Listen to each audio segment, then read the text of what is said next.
so I started with a joke already. So, you know me, I'm Billy C. This is Kire and Colin Brunton. And why don't you guys just let go? What's going on? Sitting here in the rain at the Horseshoe Tavern patio, watching this umbrella about to fly away. And we're trying to promote our epic documentary, The Last Pogo Jumps Again. We spent 6 years making it. It's finally getting a theatrical release at the Big Picture Cinema starting November 1st, and that's at 1035 Girard Street East, between Jones and Pape, and just south of where the Blake Street Boys used to beat up random strangers. So, okay, Last Pogo Jumps Again was 1978?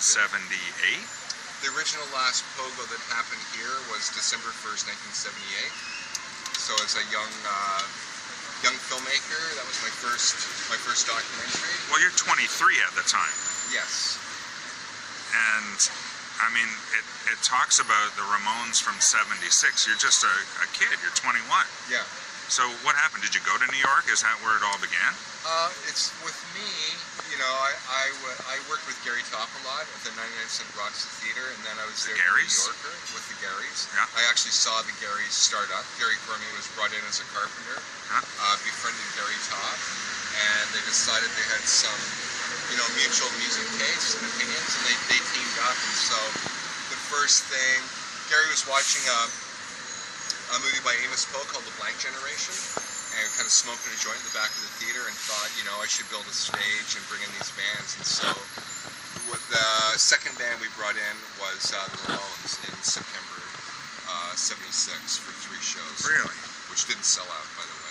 No. Well, a lot of stuff didn't sell out back then. No. And, you know, one of the Garys was mentioning on that interview on that 16:9 TV show, he says, you know, we even gave Sting back some money because, or they gave us back some money because there was only like 7 people in the audience, something like that. I was there. I mean, then I worked with Gary a long time, and then when they came to the Horseshoe, they gave me a job here, which actually wasn't defined. I did all the handbills and stuff. And I would kind of take tickets sometimes and just sort of hang out, and we let 15-year-old kids come into the shows, and it was like a lot of fun. And then I left and became a professional car driver for a while, cab driver, and popped in one night after I'd been smoking a joint on Spadina here, and heard about this Last Pogo show, and I kind of blurted out, that'd make a really great movie. And the next morning I got up and I was straight and sober and clear-headed, and I thought, that would make a great movie. I don't have any money. I don't know how to do this. Let's do this. Beginning. So that's how it started. And, okay, you've got movies, I mean, Roadkill and Highway 61, and those are, you know, Canadian classics. Apparently. Yeah. Well, I saw them both recently after, you know, hooking up with you on Facebook. And I'm just amazed. I mean, that's what it's all about in Canada. It was a lot of fun, yeah. And so what brought that on it? How did you get from point A to point B, at least? A lot of cab driving. Like, I had my license for 10 years, and so probably 12 years, and so I would try and make my own films, try and get in the business, make feeble attempts at paying rent. And then, you know, one thing led to another. I got after the Pogo, I got another short done.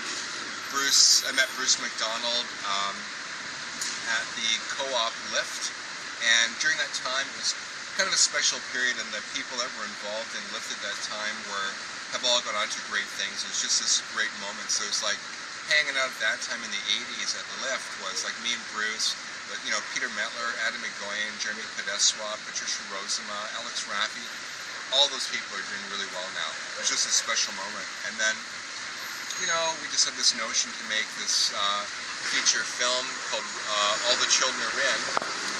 Bruce had some grant money. We renamed it Roadkill. Somehow got some more help to complete it. Kind of a gonzo, like 9-person crew, 13-day shoot. I got Joey to come up for it. I rekindled my romance with I got to stop you right there. How did you get Joey to come up? I wrote some really good letters to his manager. Wow. That's all it takes, eh?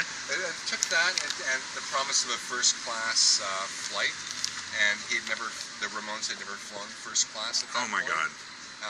I asked him what the difference was, and he goes, "Oh, first class, you get a newspaper and some mints." So, and he was awesome. So, and then No kidding. Roadkill led on to Highway 61, and I was actually surprised to see him in the movie. I didn't know he was going to be in it. oh no, it was great. It was great fun. Yeah. Yeah, Nice little cameo. yeah. Oh, that's insane. So I was going to ask about Bruce McDonald, but you already touched on that. And the Garys, and That's classic, eh? East End. Oh yeah. and what was your part in Hedwig? I was hired as a producer on that. Okay. So it was Also a funny 'cause classic. I had an agent at that point to get me gigs, and I got a call from her saying, these people from New York have this sort of rock opera they wants to help on, and I just thought, oh my God, like that sounds awful. And it was funny because the guy who recommended me to John Cameron Mitchell used to be a Toronto critic who I wrote a scathing fucking letter to, putting him down, saying, "How dare you say that shit about me and Bruce in this article?" Weirdly enough, he turned around and said, "Oh, this is the guy who you should get to help you." And so I was hired on to produce Hedwig. For a long time, the high point of my career, frankly. Also a great movie. Yeah.